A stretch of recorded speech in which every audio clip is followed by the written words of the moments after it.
He koe tala e, a whamama e, he whala ne fola I e mala e, o ika I koi, ka koe a hoe, te ri ana a whai a iha e. Marolei, ka ngatonga koto pēo, mō mea mai ki he polokalamani, Fala Talks, episode Hongofolo Ma Ono.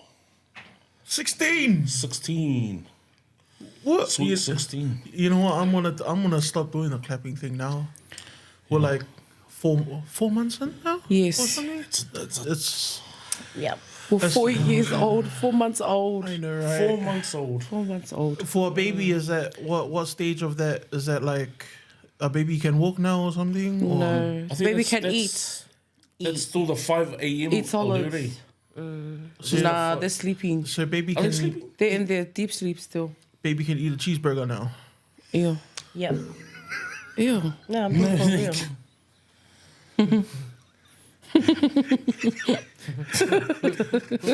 He always does this. And then like for something, and then after that, I'm just there thinking, no, it's not. But yeah. What's up, guys? What's up, bro? How's it going? It's good to have a Full team table. back. Yeah. Missed you guys. I feel like it's been ages since I've seen all of us here. Yeah. True. Some fun stuff's been happening lately for our Tongans, our Tongan people. It's a lot, man. Jason Taumalolo played his 300th game. Oh yeah, we'll do a clap for clap for Jason that. Taumalolo. Oh! Go, Jason. Whoa! Jason Taumalolo, 300 first grade games for the North Queensland Cowboys. 22 caps Congrats. for the MMT, 10 caps for the Kiwis. This man, and also he started a revolution with Andrew Fifita. And Made kicked history. off- yeah, made history Yeah. by choosing Tonga instead of the Kiwis. And now International Rugby League is honestly a free-for-all. Yeah, what do you guys reckon? Yeah. Yeah. I think Yep. it's, because of him. Him and making that movement with those boys. Yeah. It's opened up doors for a lot of our Pasifika players. So, hats off to Big JT. Yeah. Like that was the Tonga's international rise. Was when those boys made that movie. Yeah. True. Yeah. So. Love. And just watching him, like, when he got interviewed, and humble man, he didn't even realize that he made 300. True. Like, He yo. wasn't counting. He wasn't Yeah, counting. but, miscounted. Yo, man. But it was like, a big event. The princess was there Yes. and the prime minister. Prime Minister of What's Tonga. her name? Was it Angelica Latofu. Latu. Huipeka? Yes. And the Prime Minister For was there Whanua. too. Yes. Lord Lord. Whanua. And John Cena was there too. Was he? He's everywhere. John Cena. That's crazy. Yeah. Damn. Might be our cousin. Yo, go see on the Cena.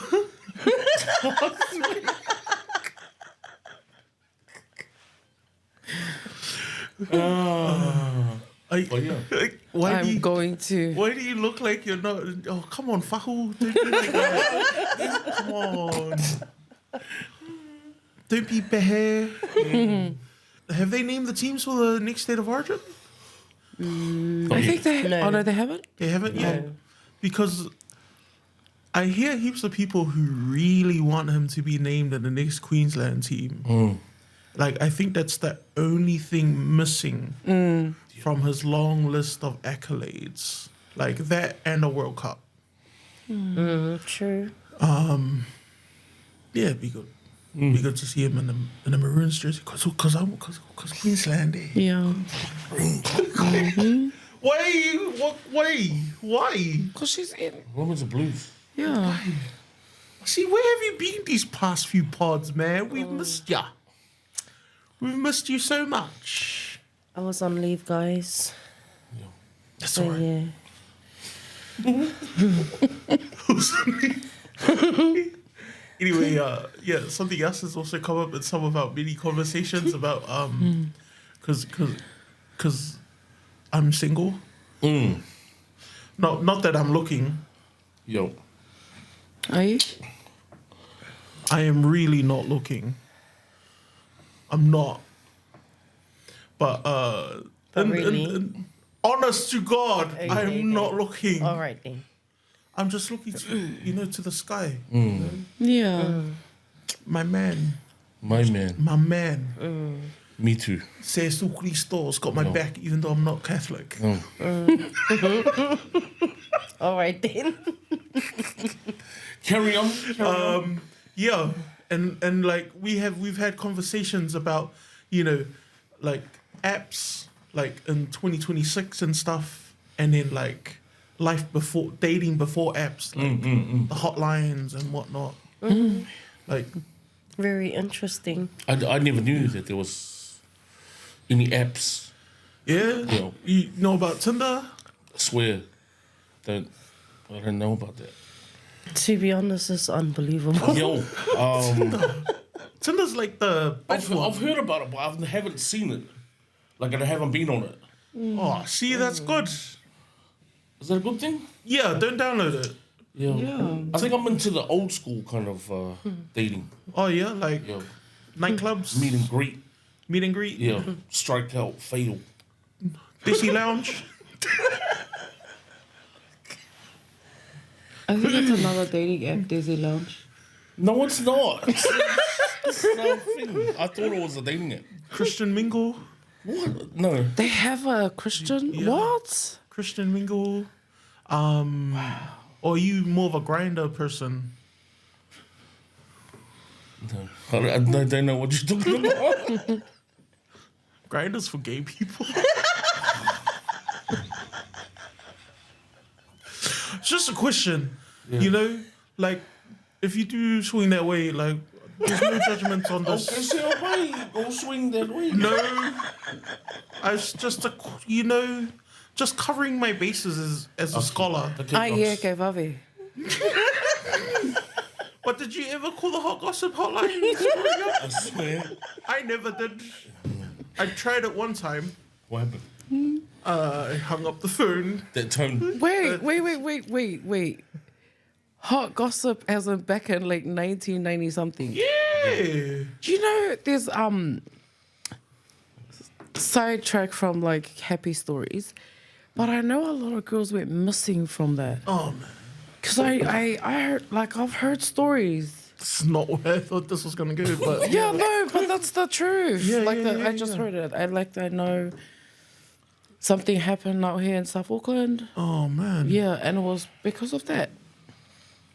That's that silly hot gossip line.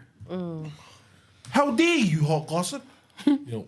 People just want to jump on, talk smack, Curious. then they get smacked. Yo, the phone bill. The phone bill, bro. What? yo. Bro, they charge like $5 a minute. Just to get the tone, eh? Yeah. And then hang up. Man, I tried it that one time before anyone picked up or anything, bro. I dropped it. Like What did you hear? It just went boop, boop, and I was like, oh no. I don't want to risk it. I don't want to risk it. I'll get a party. Then we got the phone bill, and it was still like, and it went up by $5 just for the boop, boop. Yo. What? That's crazy. Stupid. That's why you shouldn't have been watching TV after 12. Yo. Go to sleep. $2.99 per hour, eh? Wasn't it? $2.99. What? $4.99. Yo. Man, sayang they just go to sleep, but no. Yo. $2.99. No one. I don't know, but like that's. I think the 3 minutes calls were better than whatever that is. See, this is you with your 2026 brain on. Oh, Eo. You need to think like someone in 1999. Like, even though I was only like 6, but I can, imagine. That's what I mean. I was 17. I was 99. wait.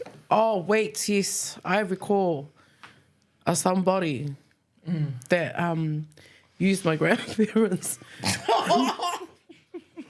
Not the get in the other house. Yeah, it was, and because like during like Christmas, New Year's, right? Yeah. We'd have like family reunion back at home, like not a massive one, it was just like a hako. And I recall my auntie going, "Go Hive, what's this number on the phone bill?" Calls it, and like how you had the answering machine thingy, and you can play it on speaker and stuff. Played that, and I was like, "What is that?" And I record like, and I she was like talking with my other auntie. She was like, "This is back in like December," and on that thing. And I was like, just recalling it.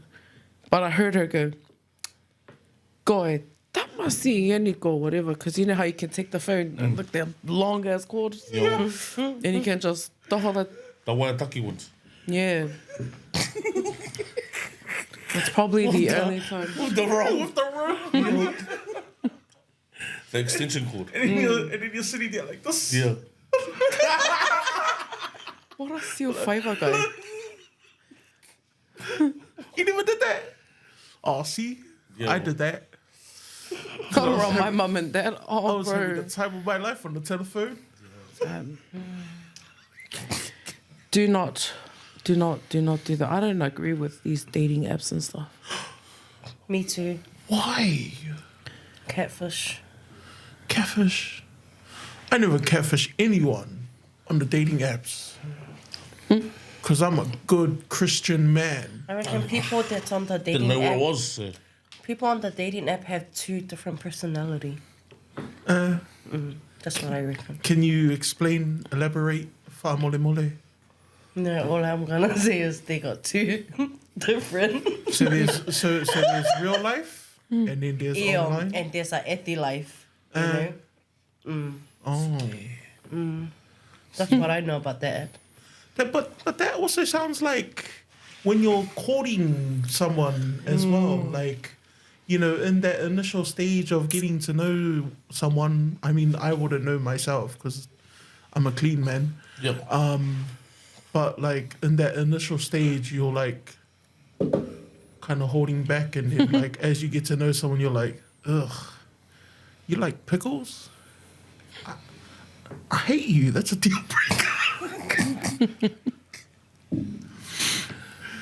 But yeah, like there's so many like catfishes and stuff. Like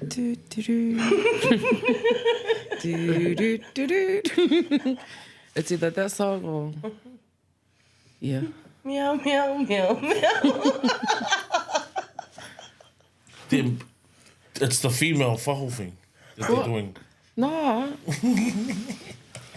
I don't know what to do. Like I genuinely don't know what to do. I know. I don't agree with dating apps. Well then, I guess I'm gonna stay single forever. Go do that meow. yay! Lomi the crack.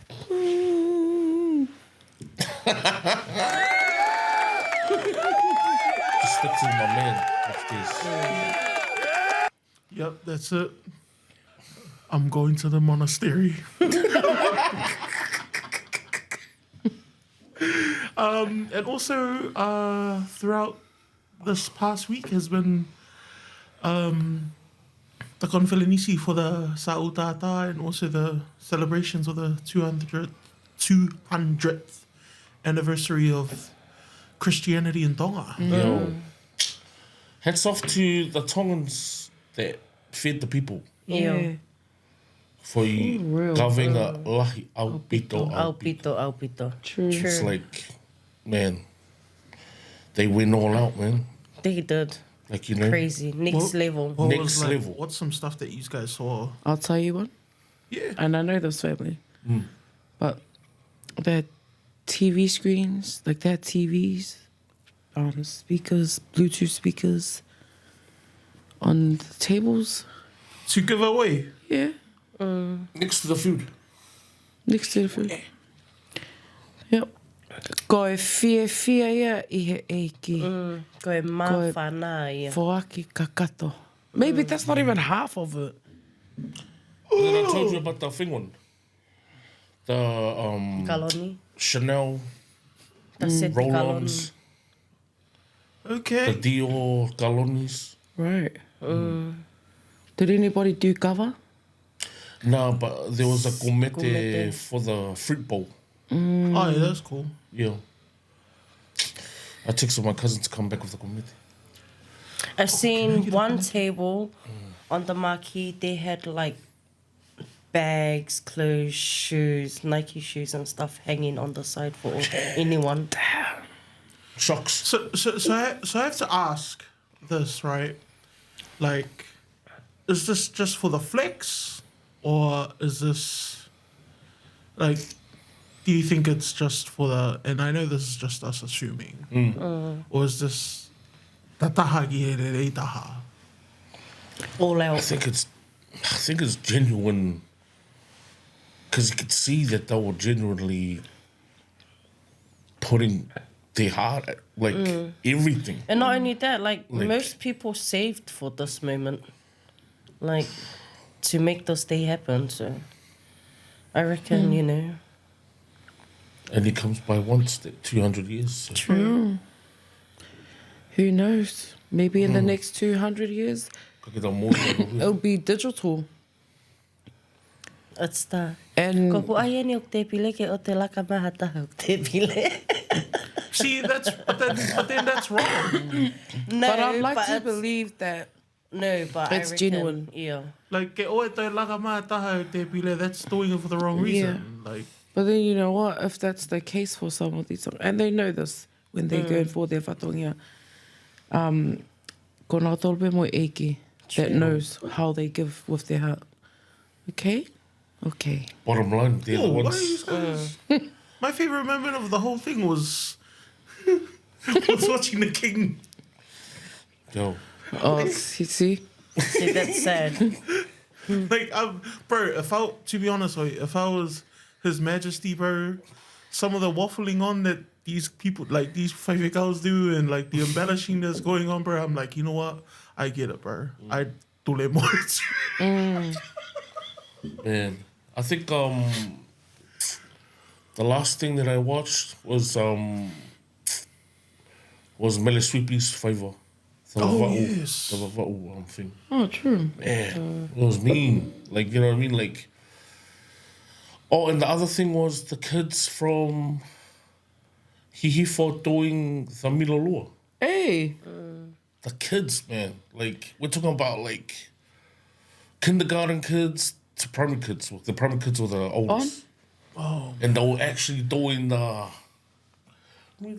like, you know, On the beat, everything. yo, the actual, Oh, that would have been nice to see. yo, the actual cover ceremony and the dance. Yeah. And done by kids. In sync and all. In sync and all. And like, and that's, you know, I mean, to me as a punaka, that was like, oh man, that's you know, it's gonna carry on. I was happy with that moment. I have a question to ask, because there was a little bit of a moment that happened during one of the performances. So, nei whae laka koe Tamatonga. ta takamotonga. He?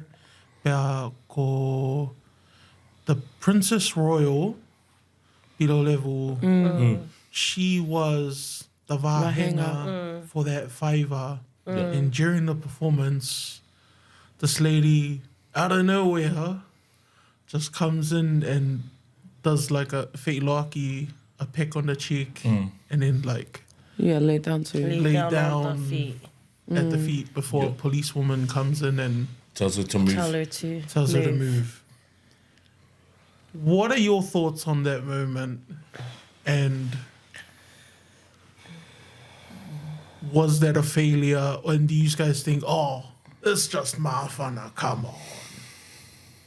on? Or was there levels to this? Yeah, there are levels, but I think because of the occasion, everyone wanted to make their mark kind of a thing, like to be remembered, because like another 100 years they'll probably replay this and say that was my auntie, that was, you know what I mean? Like you can see from that perspective, but then there's another perspective as like the mahawhana just out of control. Like you think we can't hold it back. But yeah. There's another perspective where you're just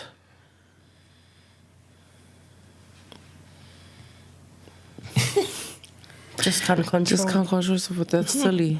You just know you don't do that. Io. You already know that That's you know out of te bounds. whakaapa e whale to'i. Yes. Regardless how mawhana you are, you know.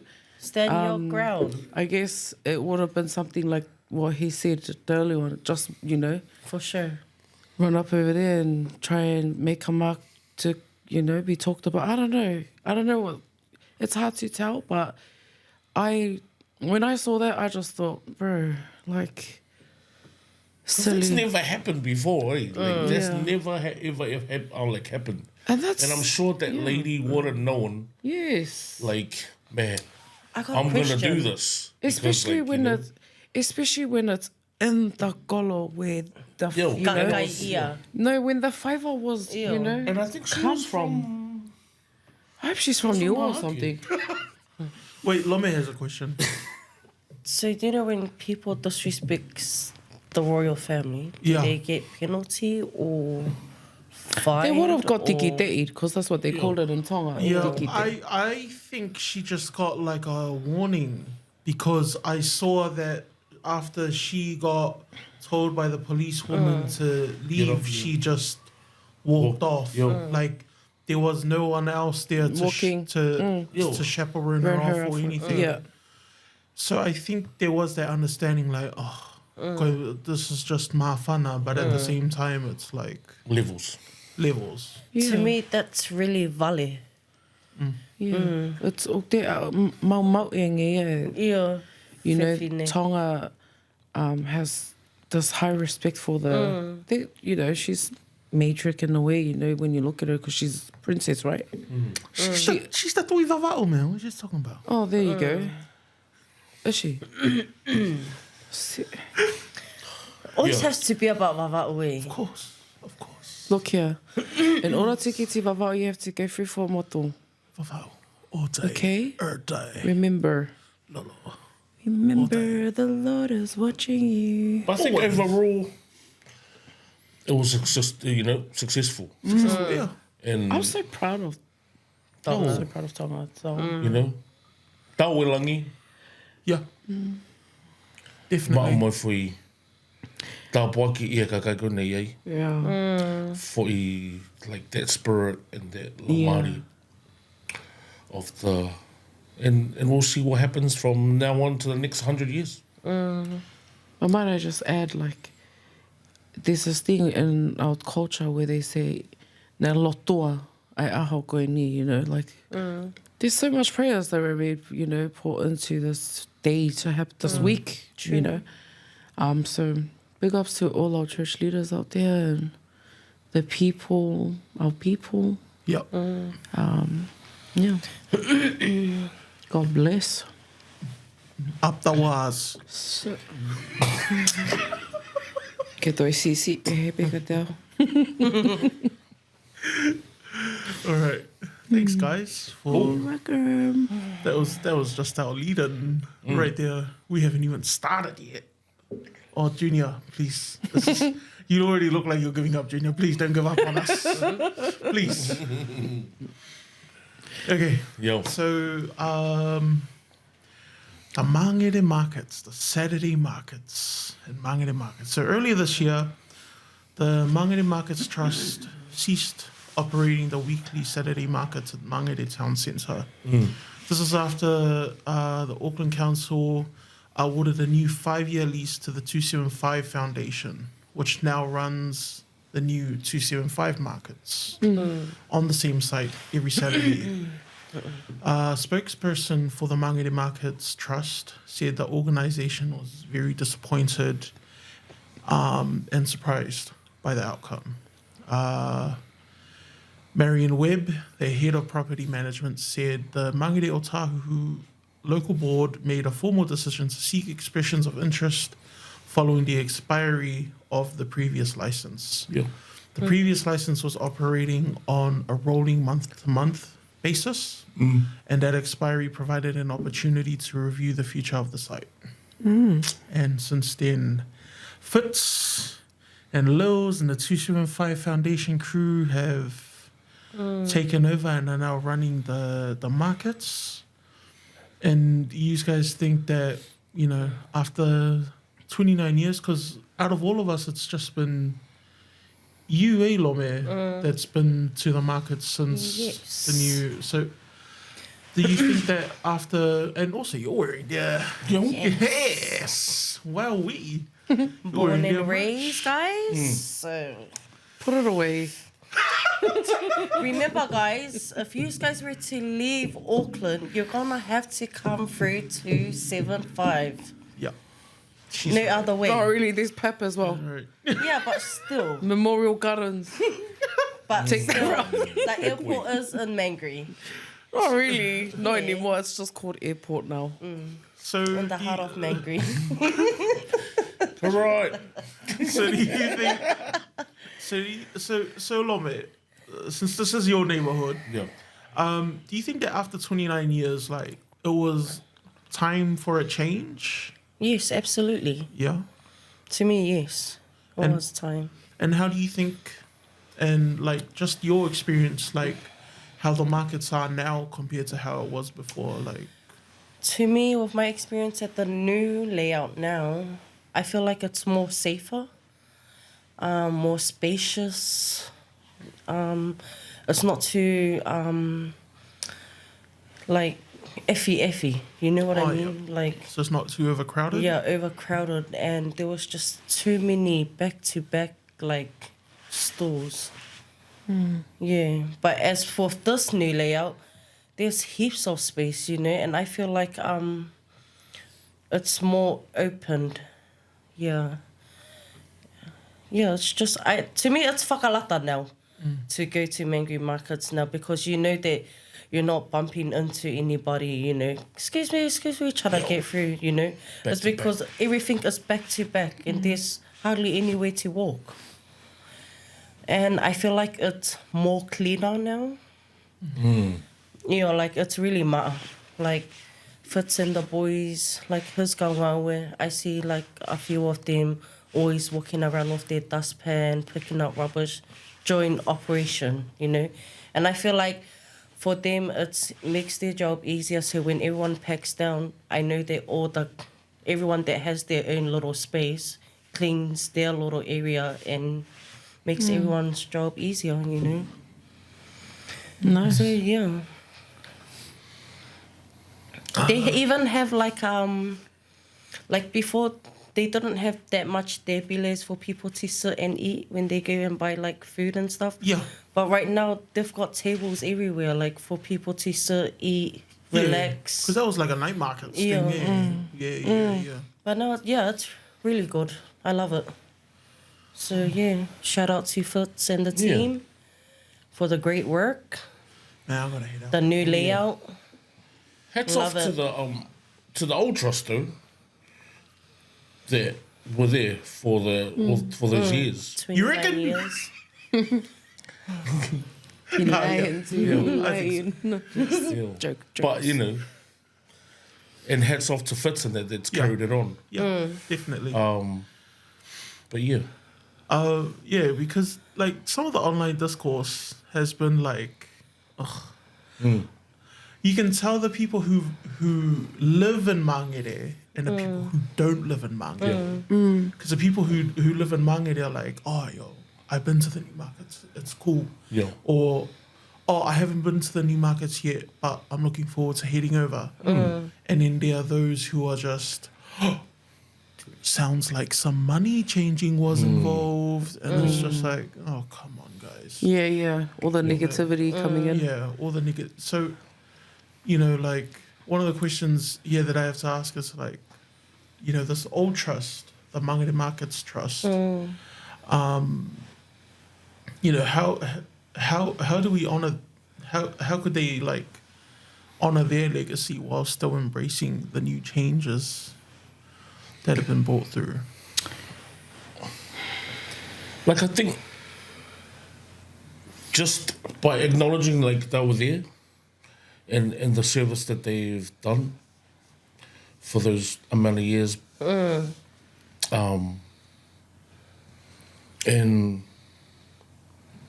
because the locals in that trust them also, so have trusted them for that long, and then you got the new guys now. So I think just acknowledging them for their hard work, but how many times do they want to be acknowledged?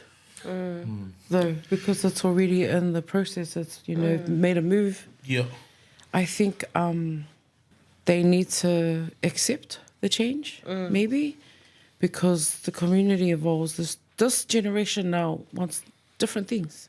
Technology has a powerful movement on how things, work. Whereas in like back then, there was none. it was just and it was just It's like hard. oldies there, and maybe that's what it is. That our elders are finding it too modern, where they had everything, but it's something for the trust, because they need to also understand that in order for it to transition and go with its time, now time is going, they kind of need to stand together and work together, maybe, or accept it that this is, take the high five, like you guys did an awesome job. And like this might hurt some people, but like it's just a matter of accepting it, because this is happening now. It The is change what it is. has arrived, and it was only a matter of time before. And like for me, these people, I don't know them personally, but like what they're doing for the community is something you're happy to see. They're bringing back, they're trying to, evolve the, just get everybody involved. And like most of there's a majority like of people that are, mature, like, not mature, but like baby entrepreneurs out there, and they're on the and they're out on the streets. They're starting there. They're hustling. They're hustling. Yep. And what better way to have the space, for them? Because like most of them, they're from Mangere. Others, they come from Otara, Manurewa, all different corners of South Auckland. But like, were there spaces for them on Saturday market? I don't know. But, because you'd already had the normal people from every Saturday mornings to... On the grind. Yeah, on the grind. I mean, like, there's space for everybody to... So, yeah. Apparently, in the last 30 years, or 29 years, the 30 years, the trust has been operating. They have donated $2.35 million. I was going to say. Reinvested that back into the community. And if we divide that out to 30 years, that averages out to about $78,333 Per a year. year. Which, to be honest, it doesn't look like that much money per year. Yeah. And according to this article, the articles and stuff that I've read, it equates to roughly about a quarter of their operational costs. And the other 3/4 is everything else. Rental to use the site and everything else. But this is the thing that kind of caught me off guard with what I read on, especially on the RNZ. especially on the RNZ article, and this will call out my bias as well, but I was just like, what the hell are you talking about? In the public statement announcing the closure of its operation of the markets, the trust said the market revenue had supported schools, sporting groups, charities, food banks, safety cameras in the town centre, and a mobile heated swimming pool program for schools. Great. That's awesome. This is the part that got me. The trust said it was concerned about the potential impact the change could have on the future community funding. I read that too. It is unclear how long it will take before the new operator is able to invest in the community and or what their plans are, if any, in that regard, the spokesperson said. And I was like, the hell? I was like, do you not know what 275 does in the community? Yeah. And so, yeah, that just kind of caught me off. And I could see that it's just trying to sow those seeds of doubt. Yes. In, Like you know, doubting it without even giving them, you know, chance. the benefit of the doubt. Yeah. Do you know what I mean? Like, there's something new in town. And that's probably what the town needs, like the community needs. It's gatekeepers, man. Yeah. Gatekeepers trying to hold. But it is what it is. Like, I mean, they've made the move. I think it's just a matter of accept it. You know, and did I hear right? Like, Otara, they're moving in Otara as well. There's a change in Otara as well, or is it just? I'm not sure about Otara okay. yet. I don't know, but I would love to find out because the cool, from what I've seen, because the original trust, the Mangere Markets Trust, is a private trust. So you don't know who the trustees are. Okay. But when the license, tender process was happening, I kind of caught a glimpse of who it was because, I follow Fitz and the crew and all that and everything was going on. You see the trustees, it's not a fair representation of Mangere. Right? Just from an ethnic standpoint. Yep. Oh, okay. But you see the 275 crew, it's more of a representation of Mangere. Yeah. And so, it's cool. This is for the people, by the people, a movement for that. Yeah. And, just a follow-up question from that is, if you guys, and just from what you guys know, what would local communities want from their markets today? Because going to a market today is completely different from growing up. I think what Mary says, new stuff that are coming out, but and relevant. That and then stuff that we can still be able to afford. Yeah. Like cheap food, Yeah.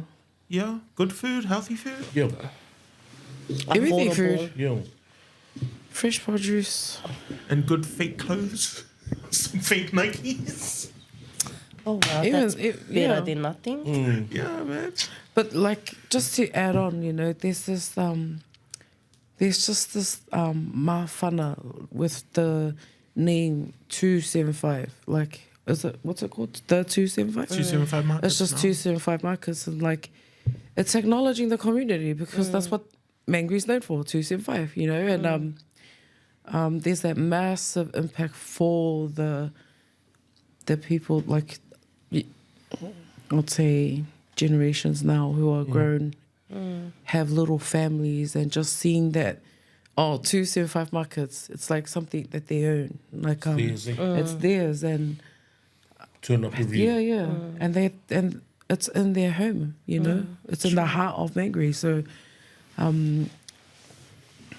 Yeah. There's also that too, I think. And all of the fees and stuff that the storeholders and stuff pay, and all of the 275 merch that they buy, and all the haircuts that they pay for at the barber shop and all that, it's all gonna go towards mentorship and all of that stuff that that Fitz and the crew does. So That's actually awesome. Love shout out that. to you guys, man. Yeah. Shout out to Fitz. That's so cool. I would stop by for a Come haircut. on, Eastside. Let's do something. but- Nah, there's some stuff cooking out Eastside. Oh, nice.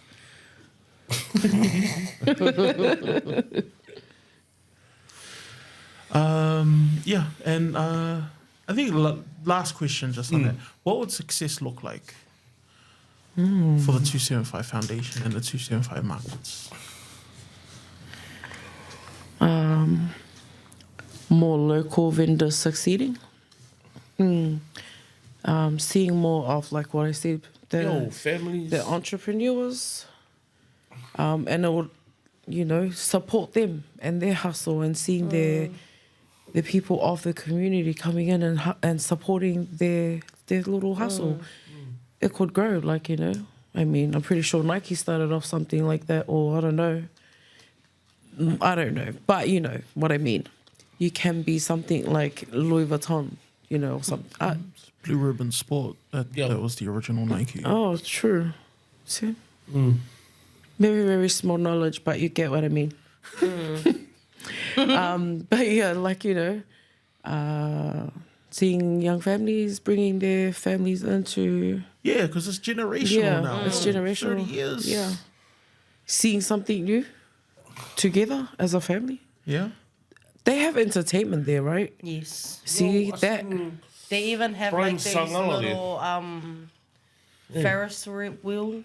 Ferris wheel. What? Yeah, for the kids, and it's free. Where was that when I was growing up? You know what? Look out, Mangry. Okay, look out, Mangry, because Eastside's gonna have laser tag for free.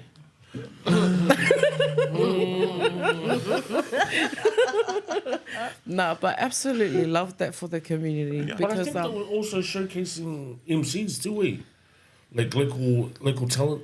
Yeah. that's so cool. Because they have I've a seen a little lot of movement of that. They yeah. have a little stage for people to perform. Perform. Yeah, Brian Sangala was there. Yeah, and also they have the annual 275 day on the 27th Yes. of May. Yes. Do you think that would have been like I would inspired have from loved that to attend to that. where it is now? Yeah. Definitely. Because I think so too. Just hearing it, I've been to 275 day, and that's mean. And then you see all their vendors there, like back to back. That's solid. Bro, after all these years of Fitz calling out the local board, and he's been like, bro, I've got proof of concept. I've been running this for X amount of years. Bro, what's running the markets every Saturday? And I already know he's already got, but yeah, hats off to him and the crew. Yo, Yeah, solid. keep it up. Love it. Yo. So, Yeah, I know. So tiring. it's so tiring because all of this stuff is quite hard out.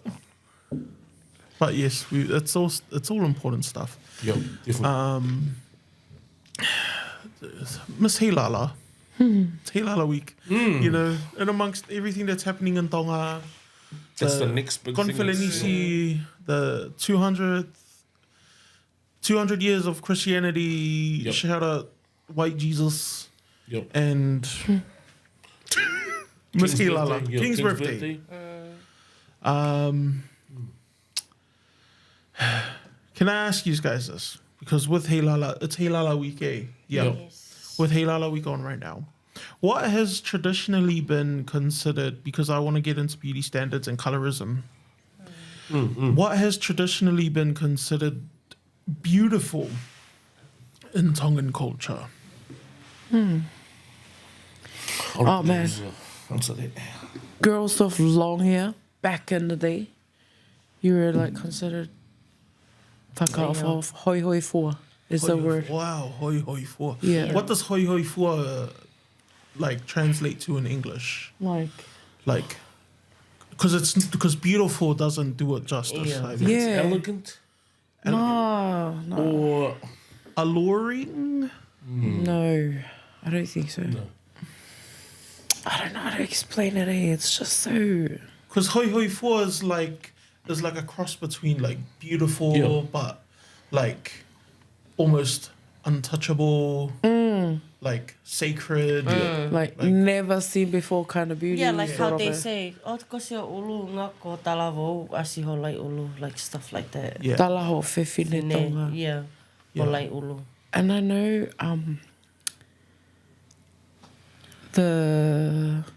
I mean, are you talking about now or like back in the day? Traditional. Traditional?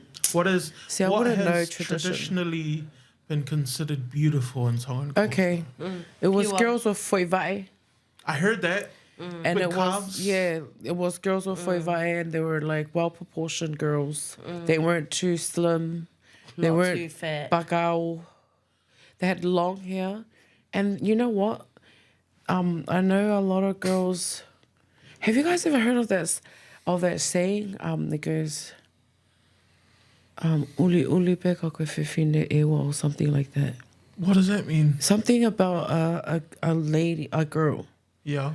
And she was very, very, like, she was considered a very, tahine whakaofa. But she was uli uli. Like, she was darker than the normal, Yep. But she was considered talavo. You know. Uli uli pe ka koe Whiwhine ewa. whiwhine ewa. So is that like a saying? Saying, like, Black but mole mole. I don't know. Something Even like that's because to me that sounds like you're saying, oh, she's black, but she's black, beautiful. But she's beautiful. See, that's like a real colorist Yeah. saying like that's But it's been, Because the owls have white skin. because that do they? That's what they're famous for. But it's they say that's beautiful skin. But if they're saying that uli uli hange koe when oku me tatau e fo I lea koe. yeah, you know what? I shouldn't have said that, because maybe I should have went and fact checked that saying, but I just Maybe, kind of. maybe. But all good, because I know it's like in the Proverbs. Okay. Ew. Okay. It's in the Proverbs. If it's okay. Do you guys think that the Miss Heilala competition has unintentionally reflected a particular beauty standard over the years? Yes. Of course. What would you say that beauty standard is? That wearing makeup is okay. Adding lashes to your natural eyelashes is okay. Well, that's what I think. Go off, sis. Go off. Not that like we don't wear these things, but you know what I mean. Like being on stage. I've worn makeup before. I don't know how girls can't like touch your eyes, bro. Or like water. Yeah. Anyways, sidetracking now. Don't judge me, Saw. No, I'm not. I've worn makeup too, bro. Like, It's hard, bro. It's not hard for Saw. He's not complaining. Bro, it's hard, man. I can't do it, man. Go full natural. Se atu gay. Anyway, so what would you say are these like beauty standards, like particular beauty standards that the Heilala competition has been upholding? Yeah, that's like That like it's more like reinforcing that a woman's natural beauty is not enough. not enough. Is that what you're Yeah, saying? that's what I think. Do you think that a Western influence has definitely shaped our Yep. perception of beauty?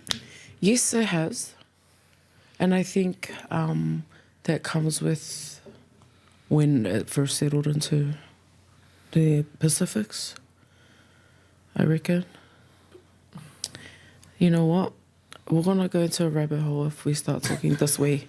So we'll just keep it surface. And like no, and I asked this because like the Western influence, it still counts the influence that Christianity has on what we perceive beauty as. Right?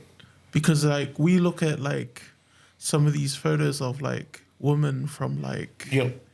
back in the day, like especially like island women, the hair was always out. Like yeah. it was Frizzy.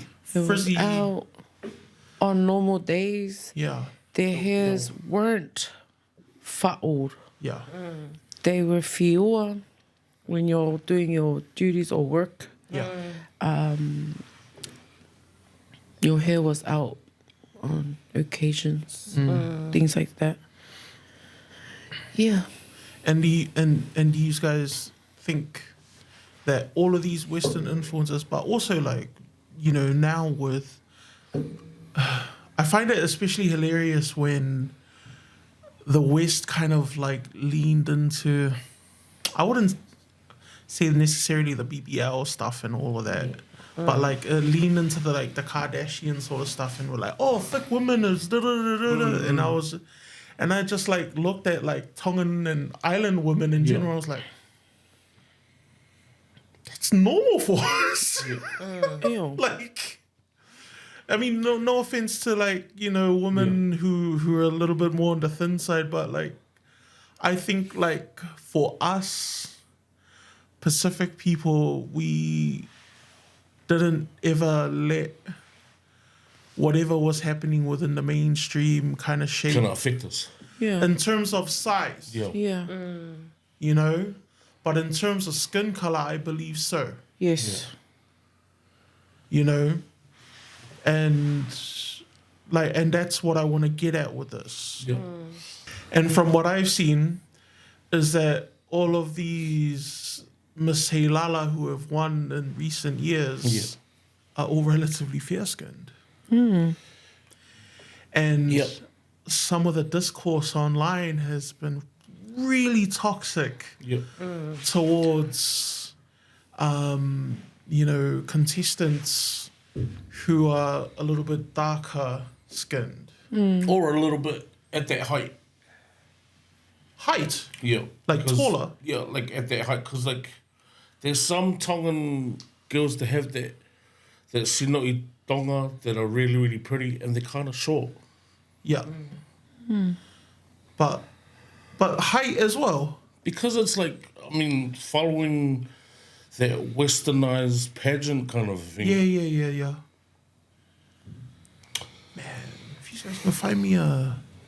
And I buzz out at the evening dresses and the dinner dresses and stuff. Yo, even the sarong, like, Like, let's be real, did Tonga have sarong back then? What is... I don't know what... Sarong is like the beach wear. I don't... but the dinner dress. Got two-piece hair. Ew, like Yeah, I've but seen the Tongans. Do you know like, when they wear it on the comp, they only have one tupeno, but they have to try and make it as a two-piece, but just using the one tupeno. I don't know, because I don't pay attention to the competition itself. I didn't Like- know that because my cousin was feeling me back then. I only like watch for results Yeah. and Yeah. stuff, and then I'm like, oh yeah, because ever since everything happened with Galo and stuff, I was Yeah. just like, you know what, I yeah, ain't watching I this lost rubbish. it. Yeah, I lost interest after that. Yeah, That yeah, I feel like even just with that, yeah, I felt sorry for her. I felt like she didn't fit the criteria that they expected a pageant to be, like a Missy should be or be. And yeah, a lot of that whole issue popped off with Galo. So nah, yeah, but hats off to her, man. I'm proud of her. Yeah. I'm proud of her too. Shout out to Kalo. Shout out to my fahu.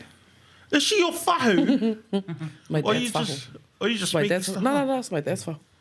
Oh man, Yeah. for a model in the house.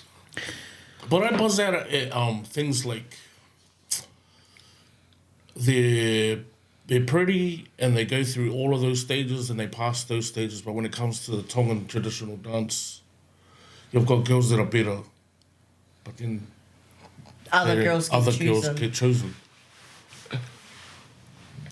Because you know- of that whole, Because of how they look or how they tawalunga? because of how they look. No, it's the tauolunga and they're doing like the butterfly thing with their feet. Man, because there's some girls that you look at and you're just like, Yo, Why she do knows they it. do They that? know how to taolunga. yeah. I mean, I'm not a tutor or Yeah. anything at all, but there are just some people that you're just like, oh, that person's very dono. Yeah. Like, they're born to do it. Yeah. But I think the whole thing is like, the taonga should be, like, if you're in Tonga, that should be the That thing. should be a That major should be part your of it. number one Main thing, the criteria. main criteria care. Yep. Like, you know, because it comes with being graceful, being poised, being, you know, there's another beauty in that kind of being able to do your own traditional dance from your country. Even though we stole it from the Samoans. That's why there's... I feel like that's a... Anyway, Yo, but you know what I mean? Eh? Yeah, That's- yeah, yeah. Okay. I want to talk about the colorism. Yo, All right. For those for people who don't understand the difference between colorism and racism, racism is discrimination directed at a person or a group of people based on Race and ethnicity. their race, Yeah, their race. racial group or ethnicity Yeah. between different races. Colorism is usually between the same race or the same ethnicity, but skin color. yeah, And the reason why I bring up colorism is because in Miss Helala 2019, at the 2019 event, Leoshina Mercy from Papua New Guinea was delivering an address because Yeah. she was the reigning Miss Pacific Islands at the time, and someone was shouting racist abuse from the VIP area. I don't know if you guys heard about Yeah, that. yeah, Yes. Yeah. yeah. It was attacking her blackness and her appearance. Yeah. And it was, obviously that would be very hurtful and, you know, but she stressed that, you know, a lot of Tongans treated her warmly, but that was, you know, yeah, a very bad incident that happened. You know, even though she wasn't a Heilala competition and she is from Papua New Guinea, but the fact that it happened during a Heilala competition yeah, is sort of a reflection of the Tongan ideals that we have for our own contestants Yeah. and our own standards of beauty. Right? And the reason why I bring that up is because if you're too light, you can be seen as not Tongan enough. yeah, Because I think it was Kohai Koa Whakaiku Kutunbio. Rachel. Yeah. Rachel Kutunbio, like, apparently she wasn't Tongan enough because she's like only part Tongan or something. But in my eyes, if you're Tongan, right? But if you're too dark, you're not beautiful enough. So, like, what's going on? what's going on? And this isn't like, I'm not blaming this on the judges. I'm blaming this on our own, like, standards of beauty Yeah, and our own perceived notions of beauty within our own Tongan culture. What do you guys think?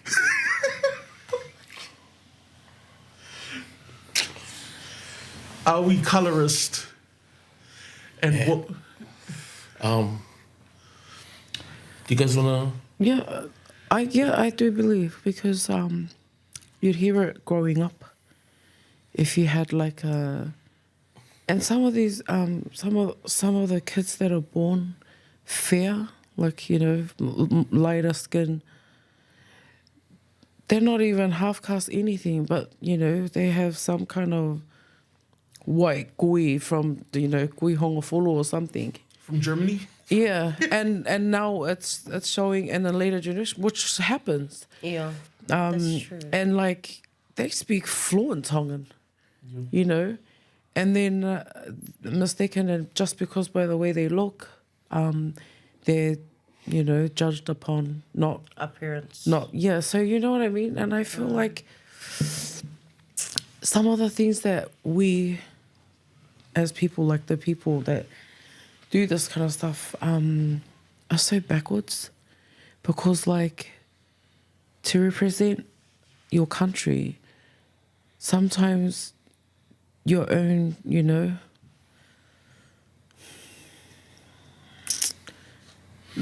Be our own people. yeah. Yeah. And it hurts to say, but like it's happening. No one is actually clapping because they're proud. A lot is just like, oh my gosh, like why did she go and represent Tonga? Like that kind of stuff. And not applauding these girls for the courage that Yes. they had to, you know, Oh yeah. and all the hard work that they go and like no one talks about the journey. journey that they go through. And some of these girls, like, Suffer, bro. they go through these things where they want to learn their culture. They you know, study history of Tonga. Ask me anything about Tonga right now, I'll be like, oh, And then they get cut down for Yeah. it online. yeah. And like that gets dismissed, you know, all of that just because she's too light-skinned. Too light skinned, too dark skinned, or she mispronounces one word.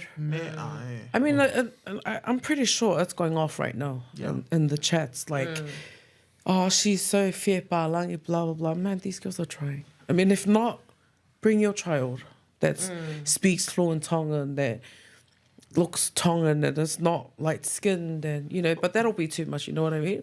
What even is look Tongan? Like, you know, like Nowadays, it's past now. Like, I don't think that's important anymore, because Tongans married out of their culture.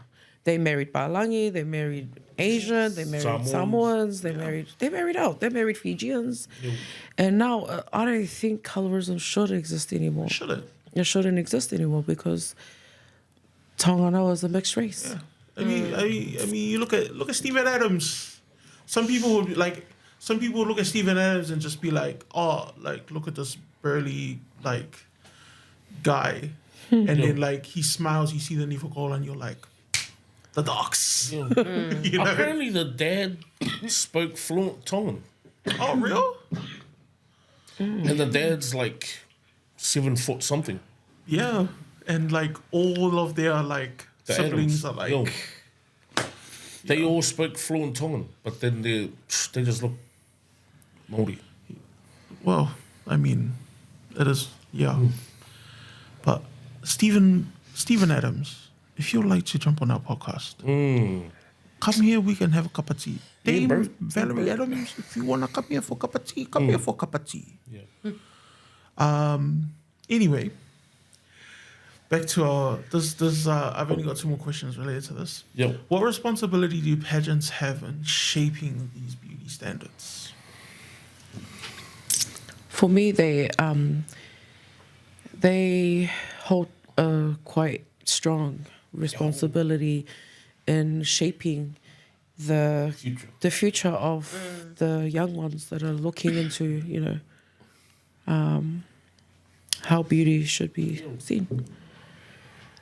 Yeah. They can choose to not follow or follow.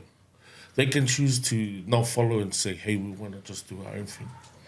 Like, you know, that will benefit our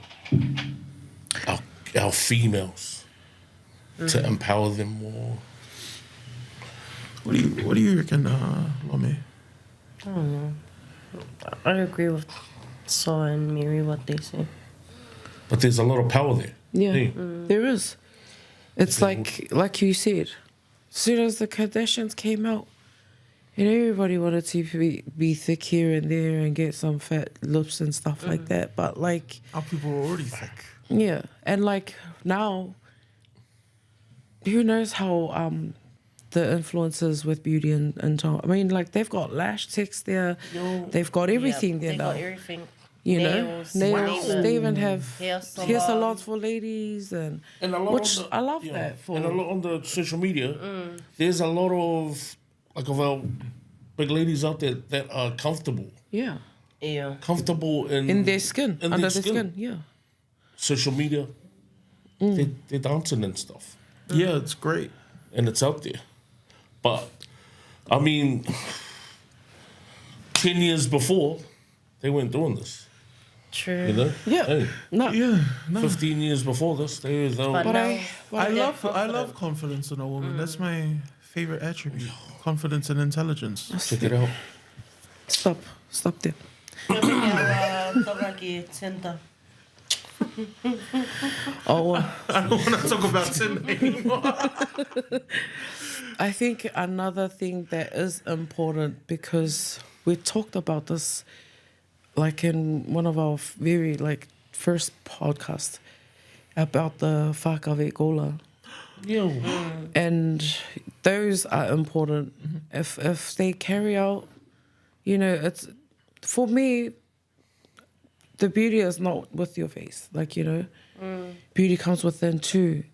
And if they could shape that in to go hand in hand with your pretty face And the values. and the values of our culture, you'd be the most hoi for, Tongan girl. But, and not just speak about it, talk about it, recite it like it's your, Let's only for a man. less only whakame, but, put it into, adapt these things into life. You'll be hoi fua. Love it. Like Yeah, Optimus Prime. Man, Optimus Prime is the most hoi for person of all time. I'm That's- telling you. That So guy. it is. That wukamea, That No, guy. it's a prime. you come here. You know. You come here. Kilo opta Messi. You're Polemo. sidetracking, bro. Polema. You come here. So what I was gonna say was that if you look at Peter Taufatafua, Yeah. fair skinned, no one questioned his Tonganness when he put Tonga on at the Olympics. Of course. Like I said, Right. very, very backwards. But also what he did is very, very borderline. You Like, because he just was like, know. shirtless we go. You know. We don't do shirtless. Right? Singlet. Singlet, right? But no one batted an eyelid. No one batted it. Oh, I didn't even know that. I'm so not Tongan right now. You didn't know that? No one questioned. You know what? I just I mean, think of, Yeah. not even the boys. Not even Yeah. Nobody. Boys didn't say anything. Yo, let's talk. Yeah. So when I was like, yo, we like that. See, but that's the double standard, right? That's the double standard that Peter could do that Yeah. on the world's biggest stage. Yeah. But when it comes to Hey Lala time, it's kind of like, oh, these girls are, then they're strong. It's like, it's weird, you know? But yeah, anyway, last question. If a young dark-skinned girl watches Miss Hey Lala every year, what messages might she receive about beauty? Not qualified. Oh! that hurts. Wow. You look here and listen to me. You come You here. do not need to be you don't need any justification by watching that. Oh no. You know, that's a pretty. Throw Don't worry that about question it. in rubbish Why?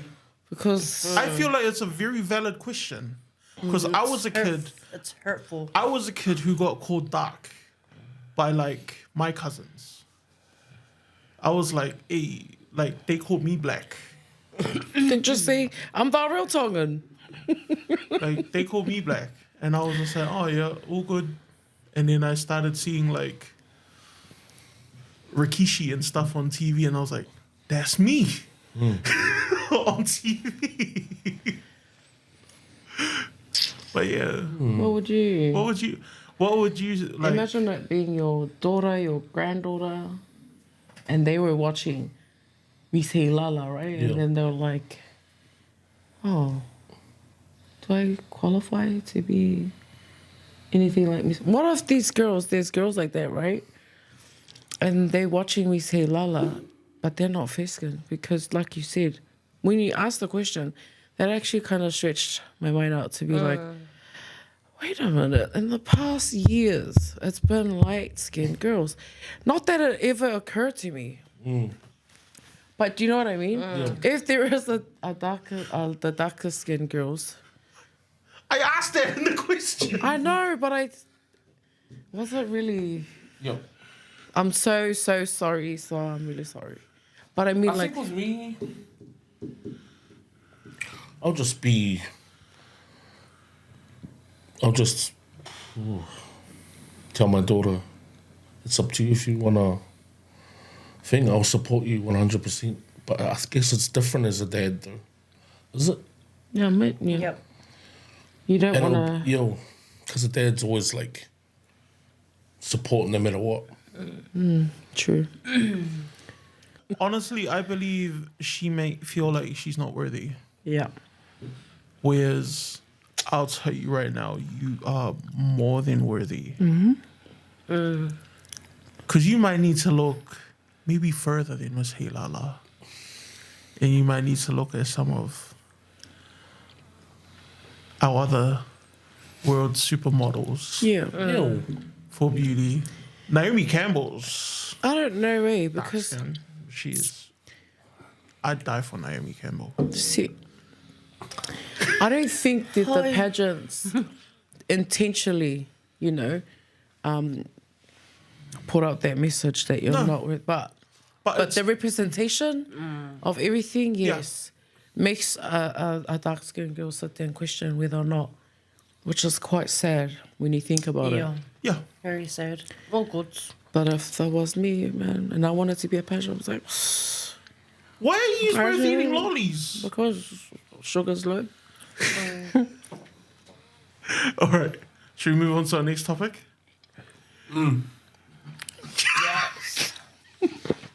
You look like you're having the time of your life if they are docs. Nah. Just some heavy topics, bro. They are. I know, because our next one is about gang culture, gangs, crime, identity, or belonging. Gang, bang, bang. Yo. And why are so many Māori and Pacific young people joining gangs?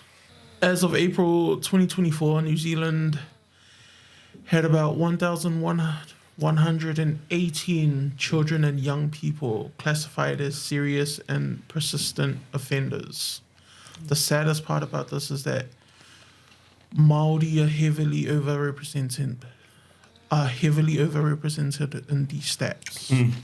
65% were Māori, 7% were Pacific, 22% were European or other recorded ethnicity, and 6% had unknown ethnicity. This is from Oranga Tamariki Yep. From what year?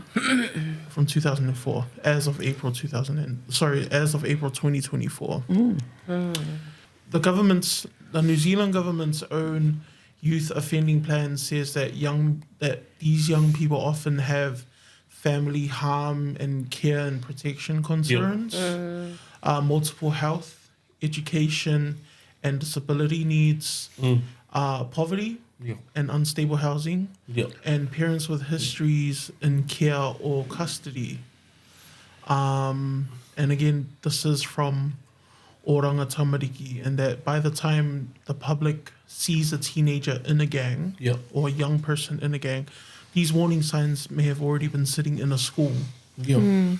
or in health systems, or in housing, or in child protection files for years. And I put it to you guys, why do you think that so many Māori and Pacific young people are drawn into gang life?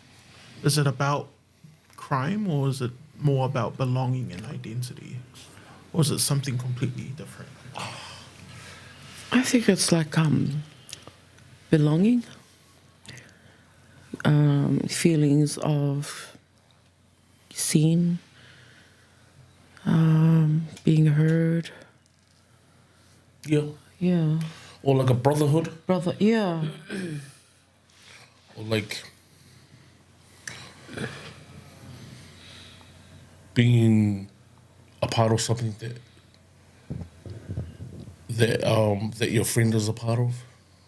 following. Following. Copycat. Yeah. What's that saying? Show me your friends and I'll show you your future.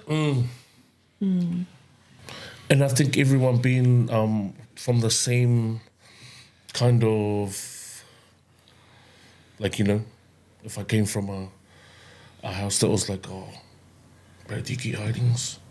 Yeah, I get hidings too. So that kind of same, They'll kind Finding of mutual. bond. Yeah, Yeah. that kind of situation yeah. where everyone is the same. What do you reckon, Lome?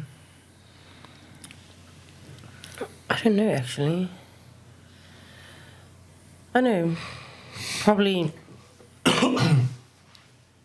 kids that are brought up in broken homes. I know, traumatized from what they've seen with their parents, family, siblings. And then for them to get away, they think probably the easiest way is to join a gang and become worse than what they've ever seen. I don't know. It's a found family, eh? Like Second family. second family, Yeah. right? And they feel like they have a voice if they join, I don't know, a gang, you know, because, I don't know, it was in gangs like one family got each other's back. Like when one goes down, they all go down, or I don't know, something like that. I think it's also protection. Yeah. Some just follow, like he said. Something that's popular to do is be a part of, you know, something that everybody like has with their friends. And because like I know that a lot of young teens, they come from good homes. Yeah. Not a lot of them come from broken homes. But yeah, I think it's just the I had a few some of the boys, they just joined because their brothers were part of it. So it's the influence of an older sibling. like a and generational thing generation, you move. So they're like the third generation or something like that. And it's like really, you know, come join. Like, you know, Because your brother was, yo, yeah. What if they're enticed by money, Yeah, that too. that too. alcohol, and drug abuse? Yep, Yeah. yep. It's like that. everyone being on the same thing. Like you do, I do, kind of a. I jump, you jump. Yep. And you see that a lot because they ride harder, I reckon.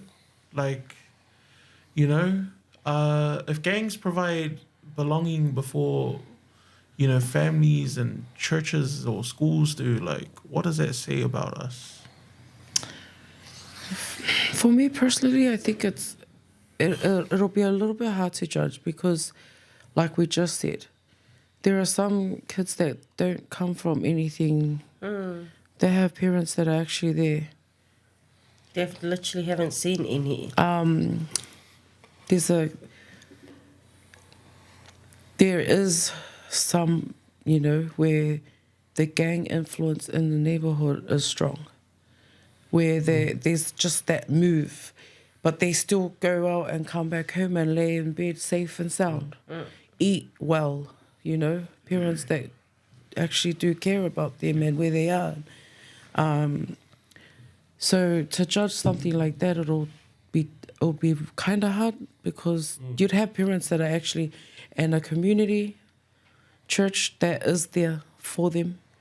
They just have preferences where they just like, nah, man, this is the cool thing to do, or do this because, you know. Yeah.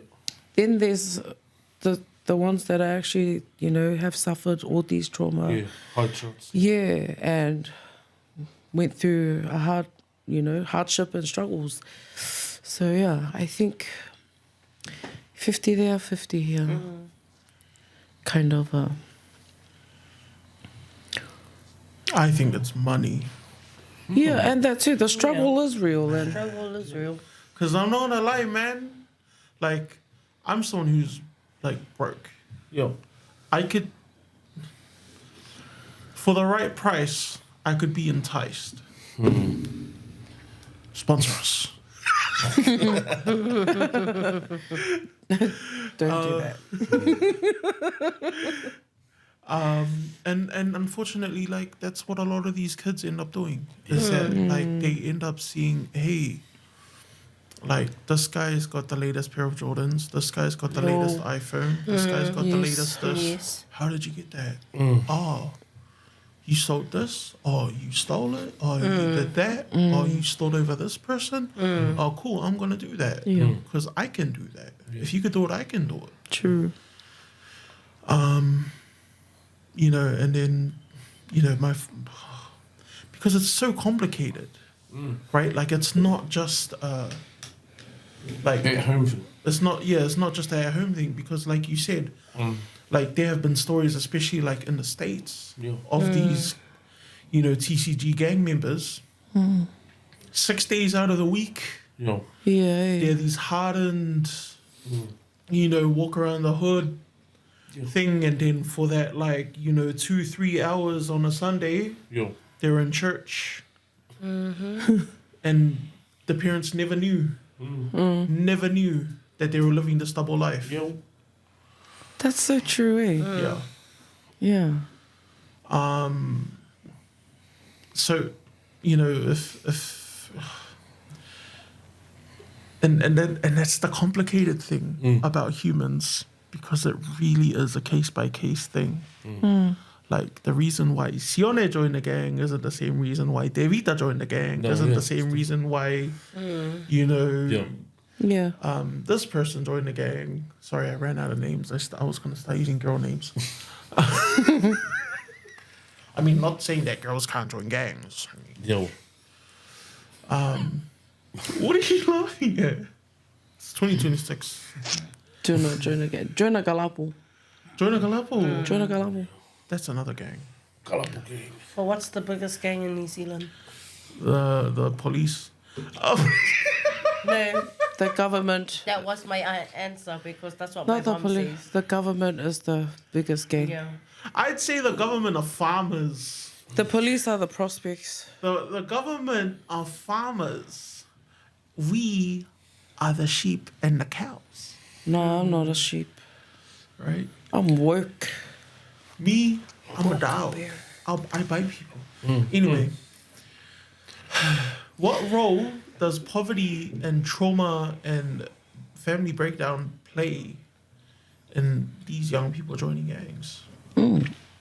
Like I said before, living in a community where the gang influence is already strong, like territories and things like that. Like forbidden. Yeah, there's like limited access for education and work, employment. Yeah, some of these kids are just bored. Yeah, they just wander around, and you know what I mean. Got nothing to do.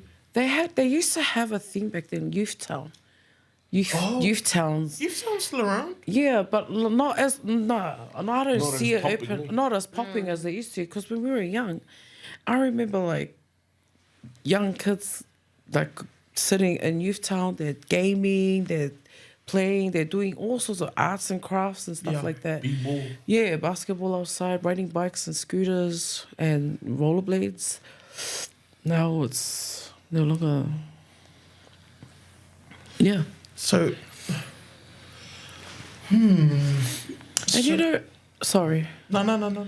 And there's like a lot of teens that are interested in sports, but because you know how you have fees and funds to pay to join a rugby team, some parents can't afford it. What do these kids do? Oh, I can't play what I want to do. It's too expensive, so they wander off and do other things that wasn't on the agenda, but seems to be fun. You know something else that's crazy is that like some of these kids that wind up joining gangs, man, smartest kids I've Yeah. Yeah. like it's untapped like potential Yeah. that I've seen, and I've seen it growing up. Like these dudes who I still talk to now and stuff that like ended up going a different route, Yeah. and I'm just like, bro, growing up, man, you're smarter than me. You still are smarter than me. There's a lot of kids out there that are like really good artists, Yes, creative. Yeah, like in the design kind of a thing, yeah. Like and Mary's daughter. yeah, like and a lot of them are joining the gangs, but also throwing up graffiti and stuff, and it's like really nice. It's like it's nice. Yeah. Like but yeah, I'm not saying that it's good, but I mean, What's it like? it's like really artist material. Yeah, like, but mind you, like him touching base on like the graffiti part, it used to get like pulled up on that if you got caught with any spray cans or vivids and stuff. But now I know that there are certain people in town where they have a free wall, and they have graffitis artists go over there and do massive bombings, and which I think is nice. Yo. Also, have you guys seen the Heart of GI, man? Yeah. Shout out to Who did that? that is the gosh, my words are going faster. That is the Good the Bad gallery. Gary Siliba and all that. Yeah, they every year they paint Bradley Lane and all that down in GI. Yeah, I don't want to talk about graffiti like that because graffiti sometimes you have like crews that are just strictly graffiti, and then you have the gangs that use graffiti to mark territory. Oh, okay, yeah, true. Yeah. Do you think New Zealand is investing enough in prevention? No. Not enough. No, No. the prisons are getting swept up more. Yeah. So because that's how, like, you brought up the fact that Youth Town was Yeah. around more. Like, that's a form of prevention, Yeah. right? Youth programs is Yo. prevention. Mentorship. Sports. Yo. Mentorship programs, after school programs, Yeah. those are all forms of prevention, Yeah. right? It keeps our young people engaged, busy. Whereas all of that stuff has kind of, like, do you guys see that happening now No. as much in the community? Like, because you guys are parents, right? Yeah. Yeah, but no. Like, No. No. And I work in the community as well, so. So it's not. Ego. so let's talk a couple of solutions before we move on to our next. What would actually work to prevent or maybe even intervene? For families, Yeah. there needs to be like a safe space to talanoa. If there is like problems in there that are happening at home. So space code to share. And